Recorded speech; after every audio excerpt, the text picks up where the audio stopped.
Oh, I'm sorry, honey. You all right? Oh, yeah, fine. Oh. Don't bother with the negligee. I'm just... Oh, bless you. Oh, honey, are you coming down with a cold? Oh.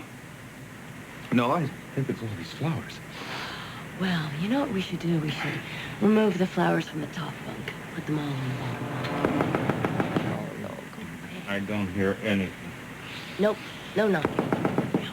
and Mrs. Marlar, it's Harry Colleton, your friendly cruise director, here to meet you and greet you. Are you decent? Unfortunately, yes. Just a minute. Welcome aboard. Everything to your satisfaction, I hope. Well, Good. Our goal is to get our honeymooners started off on the right foot. And there's the lovely bride. I'm here to extend to you both a personal invitation from the captain to join him at his stable for lunch, the early shift at 1100 hours. Oh, we might skip lunch. We're just a little tired. Get up on deck. Breathe in some of that good sea air. Pep you right up. No, there's some good advice, honey. Thank you very much. And here's the schedule of events. Now, they've made an exception for the you and the missus, so you'll be able to participate in all the activities. An exception? Since you're not over 60. What do you mean? We're supposed to be? Our golden honeymoon cruise is geared towards senior newlyweds and folks on their second honeymoons. You didn't know that? No. Good. The great crowd, really. You know, a bunch of live wires. You'll have trouble keeping up with some of them, I assure you. Now, do I have to tell the captain that the two young folks are going to poop out on him? Tell them the young folks will be there.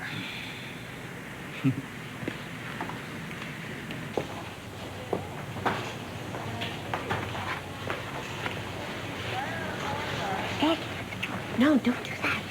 No, don't. You can't. What do you mean I can't? We're in the chief of staff. hospital, I'm I chief know, of staff. but- If I can't nuzzle with my assistant chief of staff, who can? Nobody can. I have What an do you mean, image nobody? problem that I'm trying to correct.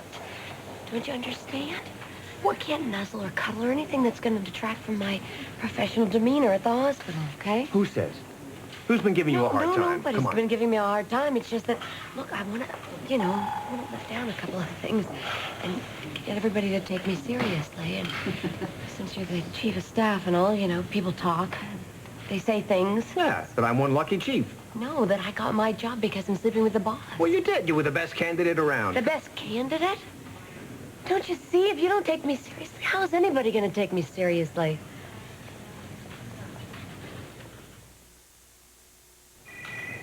I just hate the idea of you feeling that you have to put on some kind of a show to prove a point or Well, something. I have to put on a little bit of a show for a while. And I hope you understand that. Am I missing something here? I mean, aren't you the one who's been sort of harassing me to do things in public? Well, sort of, you know. I haven't been harassing you to do things in public. I'm proud to be with you. But this is work. This is a completely different thing.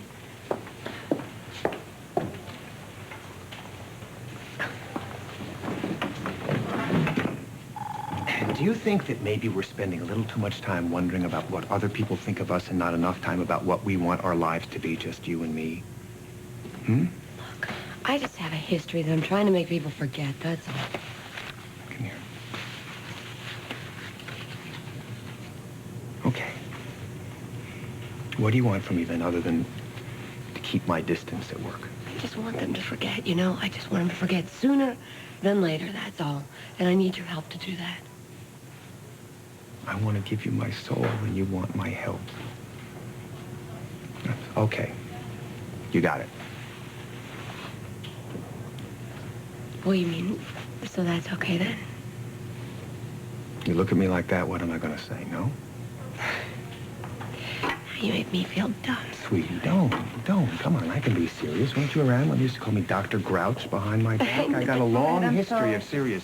Mr. Herbie, I just need you to sign these papers. Sure, Lily. Excuse me, Dr. Gus. Yeah, sure. Thanks.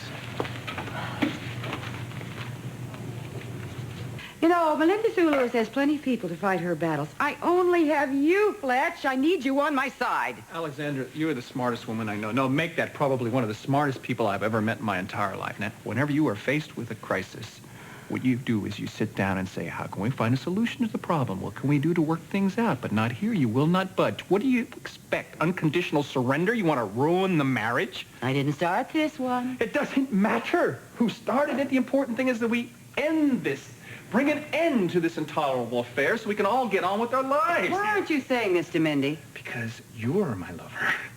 Oh, and obviously as your lover, I am in the wrong. No. You are the older and wiser person here, and I expect you to bring Older and peace into the wiser. house. Listen, that is not an insult. What that is simple fact, my darling. Although I do get more than my fair share of glimpses into the mind of that spoiled little Spaulding brat who always tried to get her way in everything.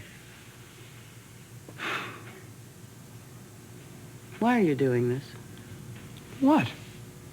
Oh, you mean having an opinion of my own? You know I always respect your opinions. That's not... As long as they're not in conflict with your own, Alexandra. How many times am I going to have to tell you I am not your yes man? You wouldn't like me very much if I were. I know I wouldn't like myself, so viva la différence.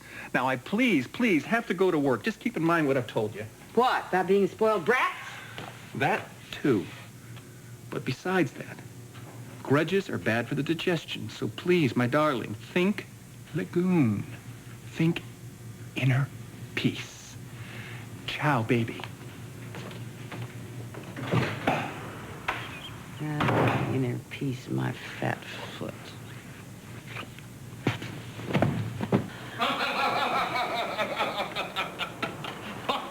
It's just too much. Yeah. So can we go back to our cabin yet? No. Oh. The Golden Honeymooners are still celebrating their wedding. His third, her fourth, they all died. Anyway, the champagne is flowing, the guests are getting a bit raucous, and there's no sign to an end to it. Honey, I thought that people were supposed to get more dignified as they got older. I can't believe that they're keeping us out of our cabin. I would like to make love to my husband. Would you put some suntan lotion on me? My pleasure.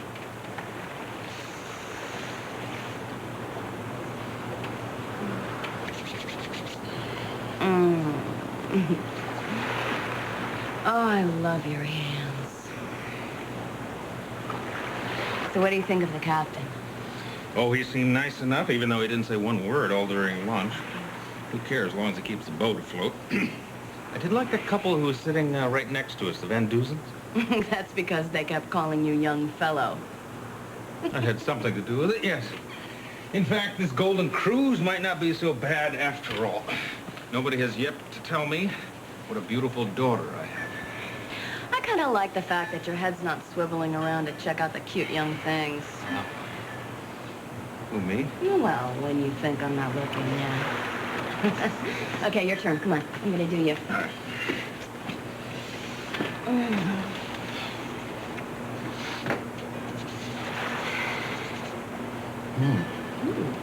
Does it feel good?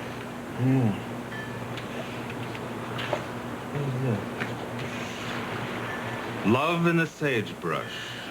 That could be painful. A beautiful young woman heads west and finds romance on the trail. Lucky girl. The Pirate's Woman. The Pirate's Woman, a tale of love and skullduggery on the high seas. Wow. Yeah, Mrs. Van Duzen gave them to me. You mean Marj? Marj, yeah, I like her. So which one should I read first?